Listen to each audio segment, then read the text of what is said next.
অনেকেই আছো যারা একঘেয়েমো চিংড়ি ভাপা খেতে খেতে বোর হয়ে যাচ্ছ, আজকের রেসিপিটা তাদের জন্য। ম্যারিনেট করছি সামান্য নুন, লঙ্কার গুঁড়ো আর কিছুটা হলুদ গুঁড়ো দিয়ে। সমস্তটাকে ভালোভাবে মাখিয়ে নিয়ে রেখে দিলাম 10 মিনিট মতো রেস্টের জন্য। এবার নিলাম দুটো গোটা পেঁয়াজ, তার সাথে একটা কাঁচা লঙ্কা আর কিছুটা রসুন নিয়ে একটা ঘন পেস্ট বানিয়ে রেখে দিলাম। কড়াইয়ে সামান্য তেল গরম হতেই চিংড়ি মাছগুলোকে বেশ ব্রাউন করে হালকা আঁচে ভেজে নিয়ে তুলে রেখে দিলাম। সেম তেলেই দিলাম একটা গোটা শুকনো লঙ্কা, তেজপাতা আর এলাচ। এবার এই বেটে রাখা পেস্টটা কড়াইয়ের মধ্যে দিয়ে ভালোভাবে কষিয়ে নিতে হবে, যাতে আরেকটু তেল ওটা থেকে বেরিয়ে আসে। মেন স্টার টক দই ভালোভাবে ঘুটে নিয়ে ওটার মধ্যে দিয়ে এবার সমস্ত মশলার সাথে ভালোভাবে নাড়াচাড়া করে নিতে হবে।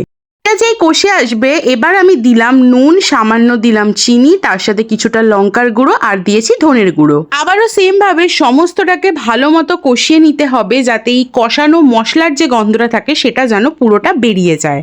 এবার এই ভেজে রাখা চিংড়ি মাছগুলো ওই মশলাটার মধ্যে দিয়ে আবারও ভালোভাবে নাড়াচাড়া করে নিতে হবে। আজকে উপর থেকে টক দই ধোয়া বাটির জলটা দিয়ে দাও। দেখেছো কতটা টেম্পটিং লাগছে দেখতে। এখনই 15 থেকে 20 মিনিট একদম লো আঁচে রেখে রেডি হয়ে যাবে তোমাদের দই চিংড়ি মাছের রেসিপি। আমি ওপর থেকে টক দই আর কাজু বাদাম দিয়ে সার্ভ করলাম আমার এই নতুন রেসিপিটা।